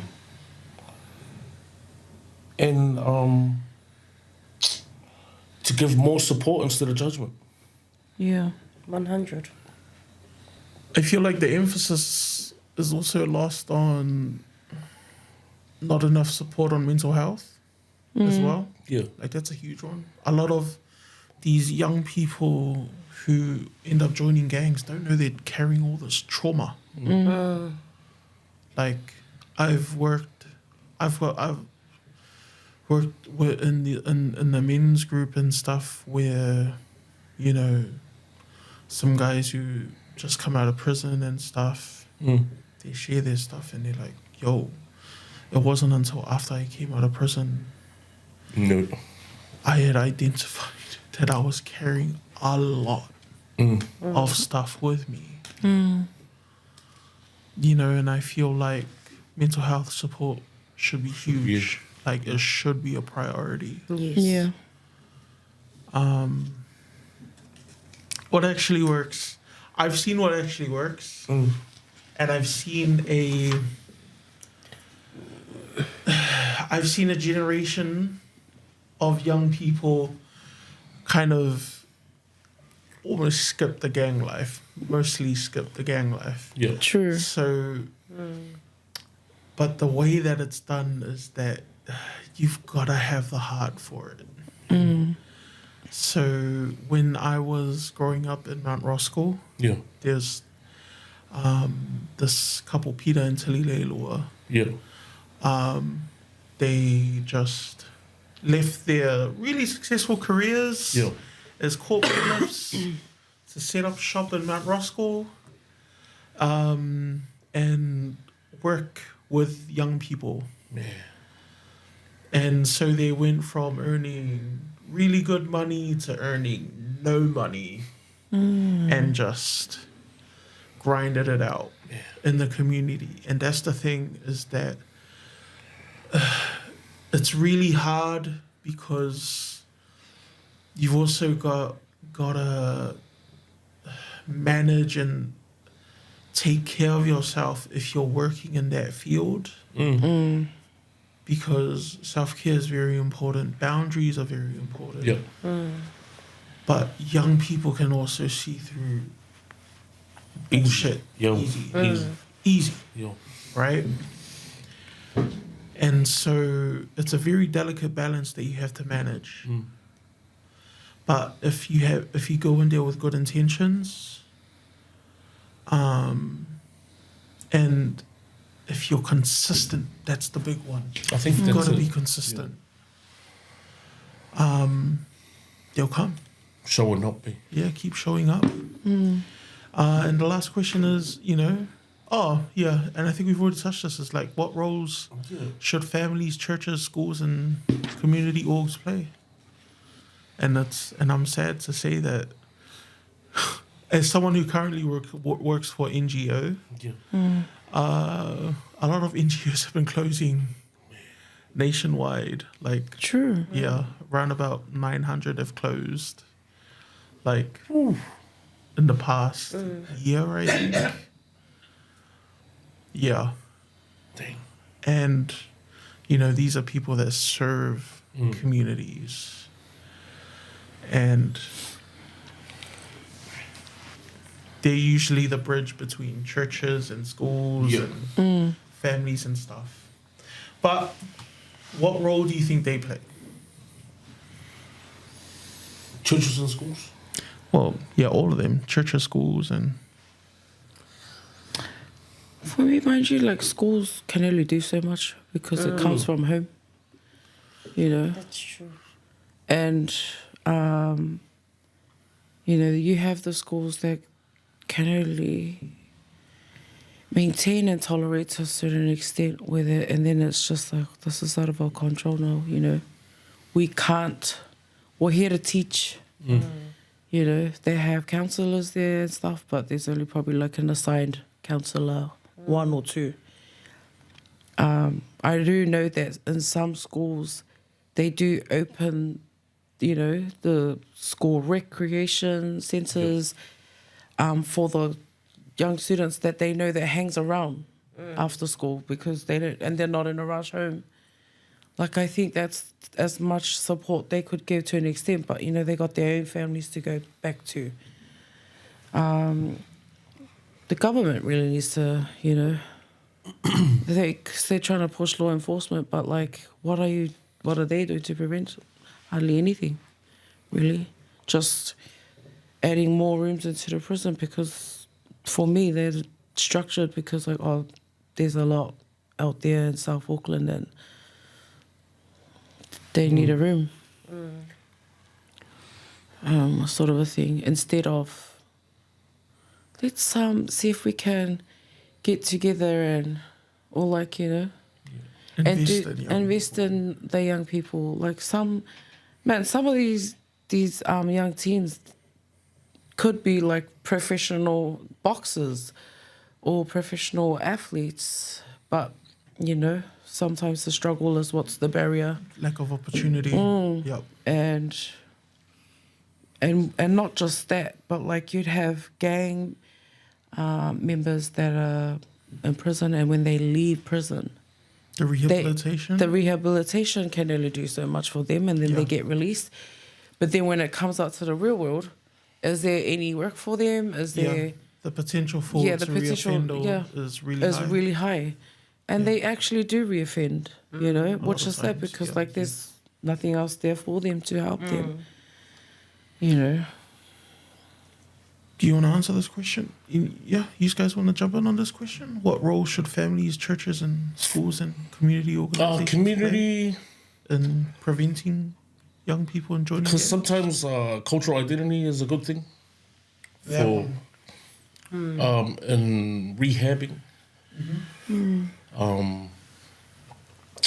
I remember working at Spring Hill Correction Facility. Where's that, Docs? It's past Bombay, I think. Oh, yeah. Going towards Katikati. Yeah. And my program was to teach Tongan mako. And a lot of these men just wanted to join because, like, you know, they wanted to do the mako and feel like they were doing something for their culture. Even people who weren't Tongan? Yeah. We had some Samoans. But that's because it's like their block joined. Yeah. So a whole bunch of Niueans and Māoris and that, they joined because of that. That's like, so you know? cool. And then I ended up having like a 30-man mako. True. Wow. Yeah. And it was good because like I didn't think they would join, bro. Like, you know. So first I started because I went there like 3 times a week for 3 months. And first day there was only about 5. And then the second time it was like, you know, 10, 12, 15. And then like the heads, you can tell that the heads that are in the correctional facilities, they were all Tongan. They brought them all out, like, and then that's when it was like, you know. Yeah.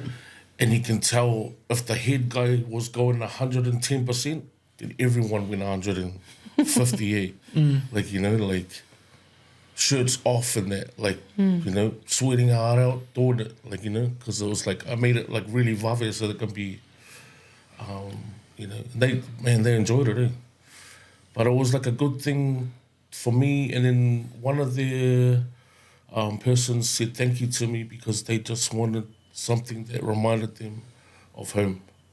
And then they were going to take this mako as a thing for them on the way out, because Spring Hill Prison wasn't the maximum.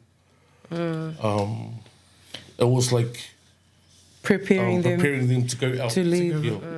Yeah. So that mako was basically something that they left with. So that's so cool, bro. Cultural identity. Man. It's a big thing, bro. That's cool. And especially with young people as well. Yes. They need to grasp onto it to be able to, you know. And I think it is important to know who you are. Yeah.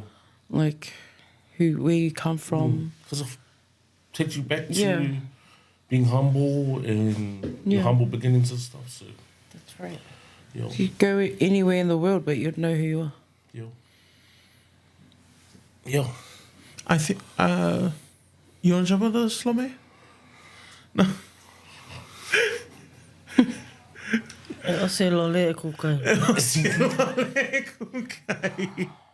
It's all right. We've only got one more topic after this, and I think that one will be cool. Yeah. Just from me on this one, I think that it should be a partnership. It should be a wraparound, partnership between all of these The three. different aspects of life. Whose watches it? Whose watches it? between families, between churches and schools and community orgs. Because, when everyone plays their part, young people, it means that the community and that society is better for it. Like, man. But yeah, that's just me. But on that note, there are some brotherhood or gangs, you'd say. They don't have that kind of negative impact. They're actually helping each other to, do better, be better. Some gangs. Yeah. Oh yeah. Yeah. I mean that, They- but that's Yeah. But I mean, that's them. I feel like they've come through a time where it was, all about breaking and The crime. yeah, and like, I feel like it was like a, what do you call it? Just trying to make noise to be seen. yeah. And then now they're just like, no, we're gonna do better now, Yeah. They've some of them have structured like rules, like So they you have cannot kids. be yeah. Yeah, they got kids. Yeah, and they're like, you cannot be under the influence if you want to hang around with us, kind of thing. You gotta be like this, you gotta be like that, kind of a, which is kind of like some of the young ones that come in, they're really like, oh, this is different from how we see it and know, Yeah. or whatever it was. But yeah, Yeah. No. And some gangs have like gone on to form like full on like charitable trusts and actually, like give I back heard to some of those like community watch or something like that. Some of them do community watch. yeah. Yeah. And then they do like, if they see a kid that's not at school or something like that. Yeah, they're like, hey, what? Get to school. Get to school, You know what I mean? yeah. Like, but, See, but that's that's them doing their part. But, yeah. But where's the rest? Yeah. Yeah. Oh, You guys ready for this? This is our last topic. This is our last topic. We can run it. We can we can we do can speed run it. through this. All right. So West Tigers coach Benji Marshall reportedly hit up Israel Folau, obviously, like rugby league and rugby union, and he gave AFL a go as well. Yeah. He hit him up to come through and play for the West Tigers. But the NRL has reportedly blocked Israel Folau from playing in the NRL in 2026. And this could potentially still stem from the What happened in 2019? Eh? 2018 and 2019. In 2018, the original controversy was like a follower on IG asked Israel Folau, what's God's plan for gay people? And Israel Folau replied, hell, unless they repent for their sins and turn to God. And Rugby Australia, because at the time he was playing rugby union, met with him over that comment, but they didn't terminate him over them. They didn't terminate his contract. But in 2019, the post that led to his dismissal was an image that read, warning, drunks, homosexuals, adulterers, liars, fornicators, thieves, atheists, and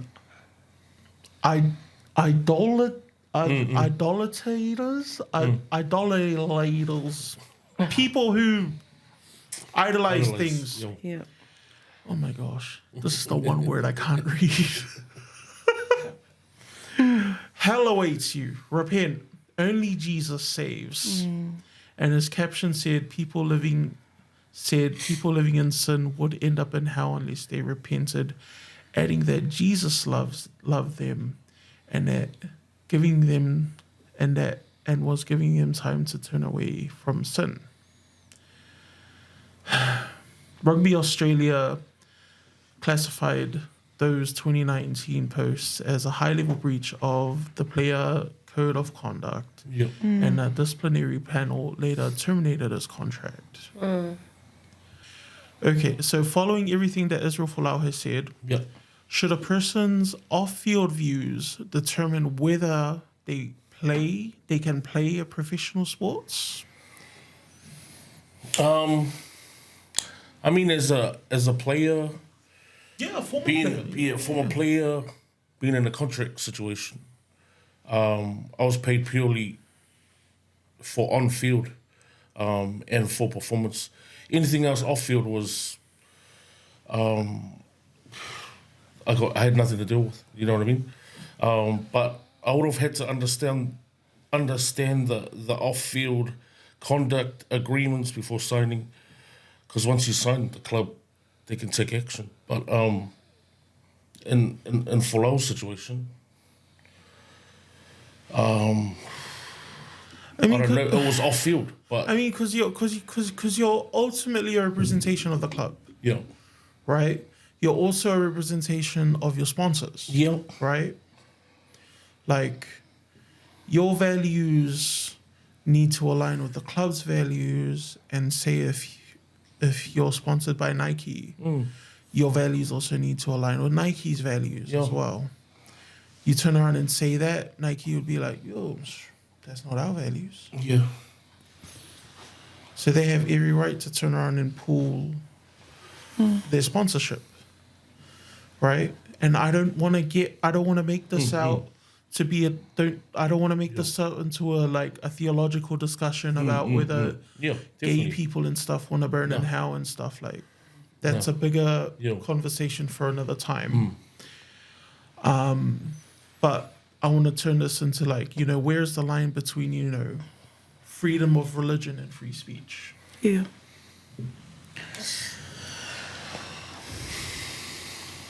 I think they should have given that to him. That's because it's not like he came out protesting it or standing on the streets and, don't, turn no. It's a question that I was asked him. He answered honestly and from his own perspective and his values and his faith. But holding that against him was quite double standard. In what way? In the way where he's held against what he believes. If that's how he believes for gays, that's his own, freedom of speech to say that. So some would say it's hateful, though. Well, it can't be hateful. It can't be hateful because they'll, in a way, I'd feel like if I was gay and I heard him say that, that will be an ultimate attack to me. He doesn't have to, know me or whatever. That is an attack. How they take it is purely just up to them, how they take it. Coming out about it like that, gun blazing at him, I think is unfair.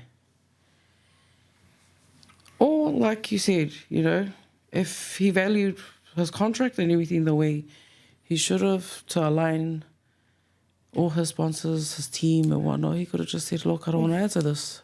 I mean, he could have, he stood on business, 10 toes down. Yeah, for the Lord. But, what do you reckon, Lome? So, to my understanding, Israel Folau went preaching about God. No. No. His post. Oh, his post? Yeah. So he posted that, gay people and adulterers and drunks will burn in hell. So he's saying that he's fully faithful to God? Well, he's saying that people need to repent. Yeah. Like himself? You wouldn't know. Rugby, I reckon, if you're all for the Lord, that means drop everything, career and everything, all for the Lord. Well, he's paid the, well, some might say he's paid the price. Like, he has not played professionally For years. for For years. years. Like, he's True. been blackballed by rugby. Yeah. But again, where does the line between freedom of religion and hate speech line? Because someone look at that and be like, yo, like, that's hateful.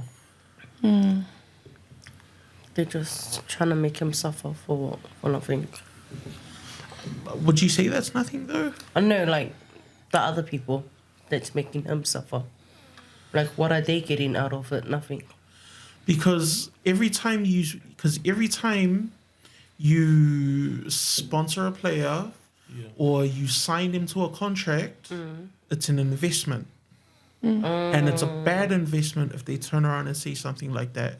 Whether it's against any group of people, because it proves that as the people, you know, who with the money, it means that you are a bad judge of character. It means that they are a bad reflection of your company's values. Yeah, I can't get it. Can I ask a question? Do you know whether Israel Folau still wants to be a professional NRL player? He's definitely interested. He's definitely interested. I think he's already contradicted that himself. Maria Folau came out and said that the NRL blocked it. Okay.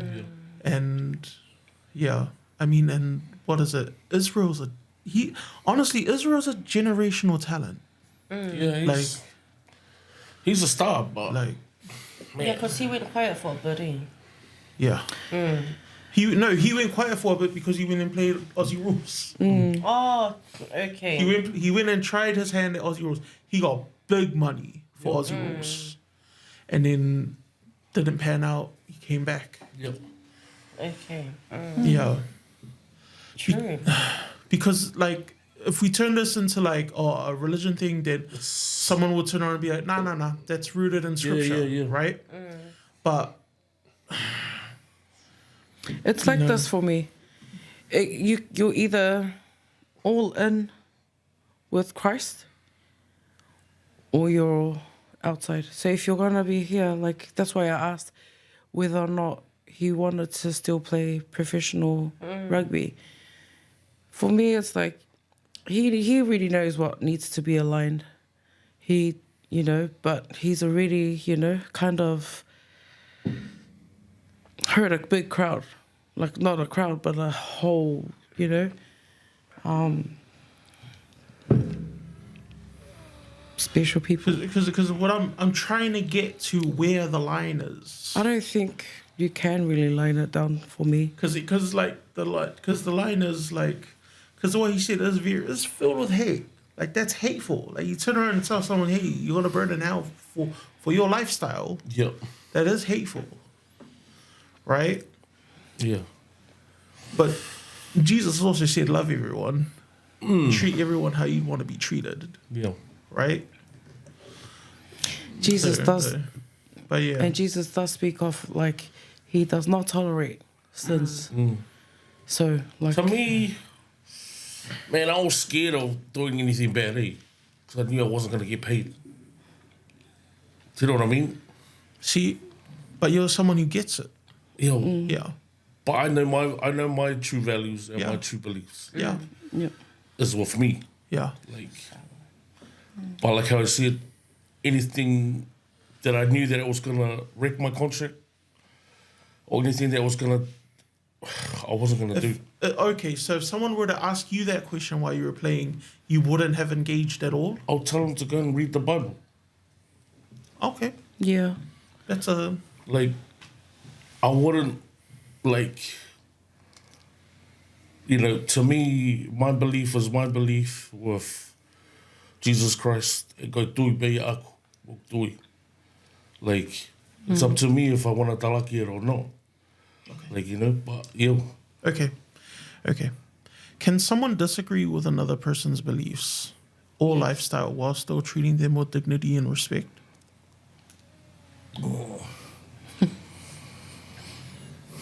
I don't like these looks that I'm getting. I'm telling you. I love Abia, yes. Yes. Like,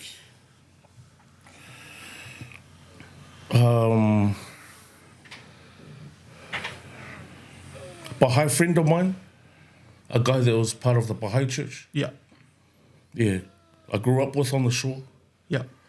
Like, not family, but was from the neighborhood. Yeah. Yeah. No effect. I actually taught them how to do metal baki, but understanding and it's truly up to you, I think, to make that decision. I reckon, yes. It's what makes the world a beautiful thing.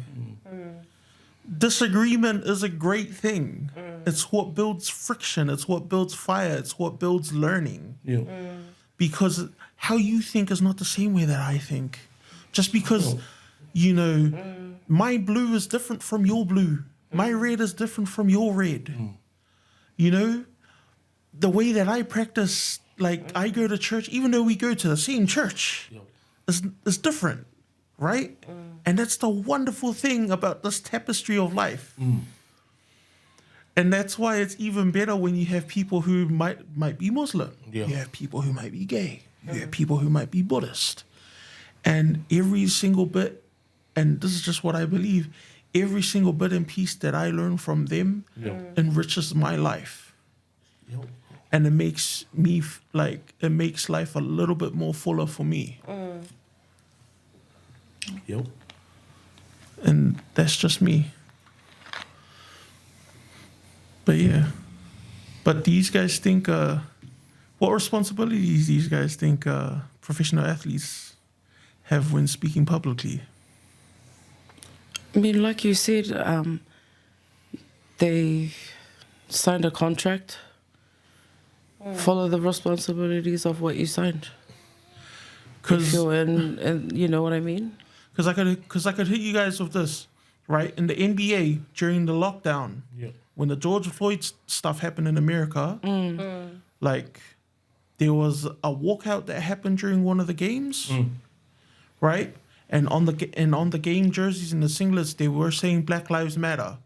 Some people were saying that was controversial, right? Because it was, Black Lives Matter, but all lives matter, right? But Israel Folau says this, and he's not allowed to play anymore. But LeBron James can say Black Lives Matter.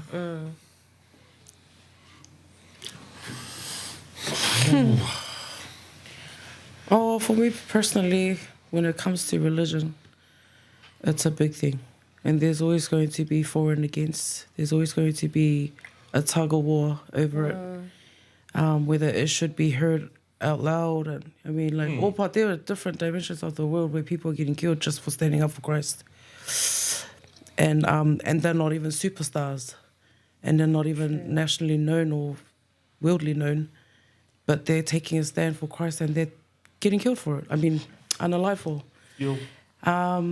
Whereas in what's happening to Israel Folau, that's a stand he made for himself. He did that knowingly under his own faith, and he proudly said it and heard by many as hate and stuff like that. But that's his dui, that's his faith.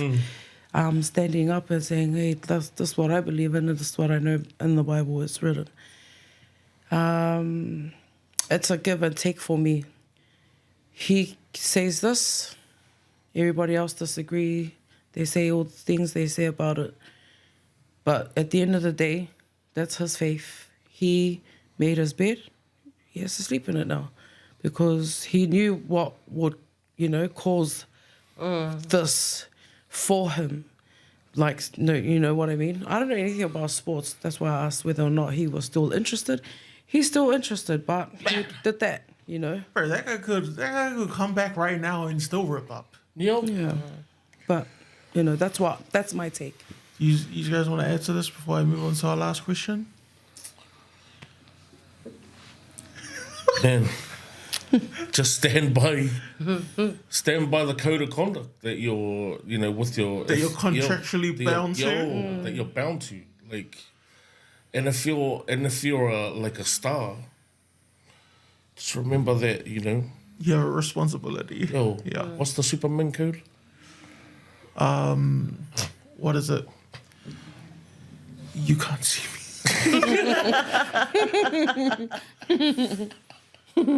Oh, is that what he did before he did his first? Superman? What is it? Superman? Is it Superman or Batman? With power comes with... Oh, great power comes great responsibility. Yeah. Is that Superman or Spider-Man? Tangulo man. Okay. Yeah. Wonder Woman. Last question. And I think this is going to be the spicy question. The NRL has welcomed back players after serious criminal offences, including violence and drink driving. Israel Folau's controversy wasn't criminal. It was centered on comments rooted in his religious beliefs. Should there be a pathway back for him, or are these situations too different to compare?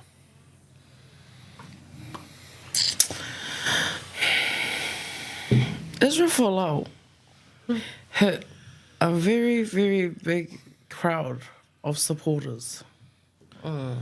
So, I don't know. There's a big ass difference because he hit the money bag, bro.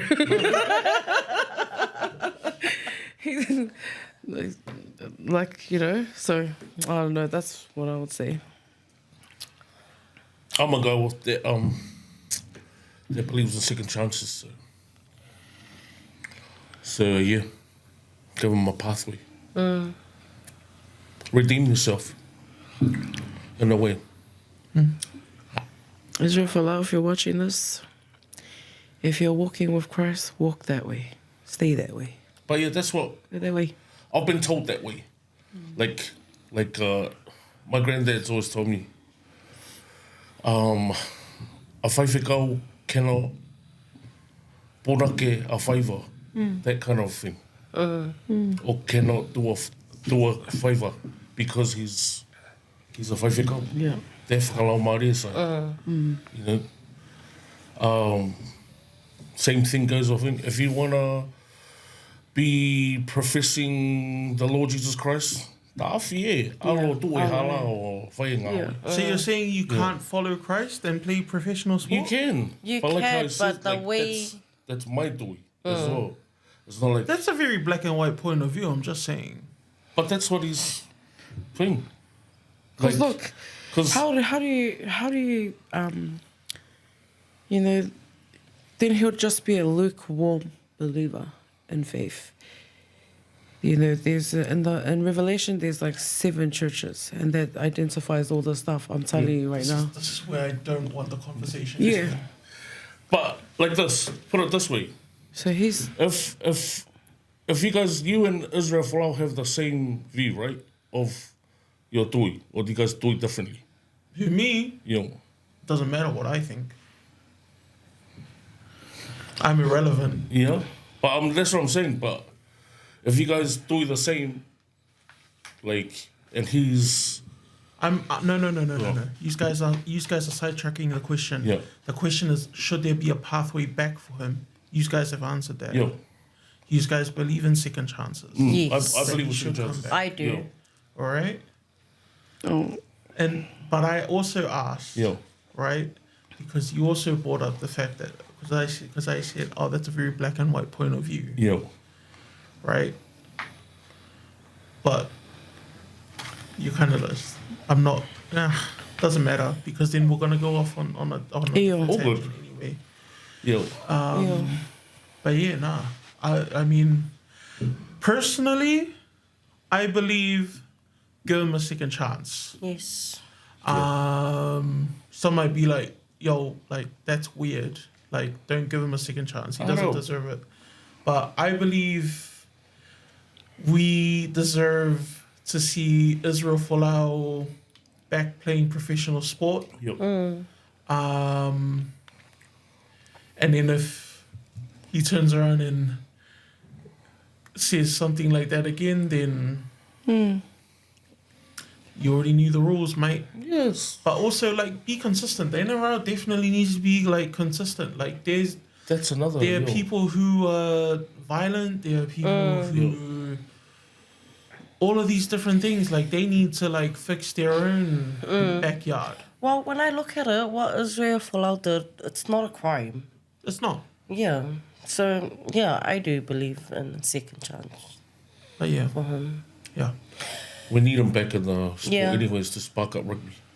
You guys just want to see him in an MMT jersey. Not only that, I believe making a mistake is good. So you can learn from your mistakes. Maria. So yeah, Israel, shout out to you. I believe. I believe. I believe you can do it. Now yeah, second chance, guys, for Israel Folau. So that's me. That's us. Yeah. Yo, Thanks, Saul. thank you very much, team, for tonight. Looking forward to episode 17. But awfully atu to everyone. Sorry, we're recording this at like 2:30 in the morning. But yeah, awfully atu to everyone. Awfully atu to Farani and Yeah. We love you, Yo. Junior. We love you. +64 Creative. Thank you. Subscribe and share Thanks, Lota, and like. for sleeping outside. I appreciate you. Thank you to Lome also Lome. for being back. Welcome back. And yeah, awfully atu to everyone. Thank you for the Yes. talanoa tonight. Very exciting. But yeah. Mano Pinto. Bye. Whakamore more pea kataki koe anga pe ia o mamani e tau whailoto karia ki a atamai tokanga i e moto o a fufunaki e ko situ ko a tonga ki langi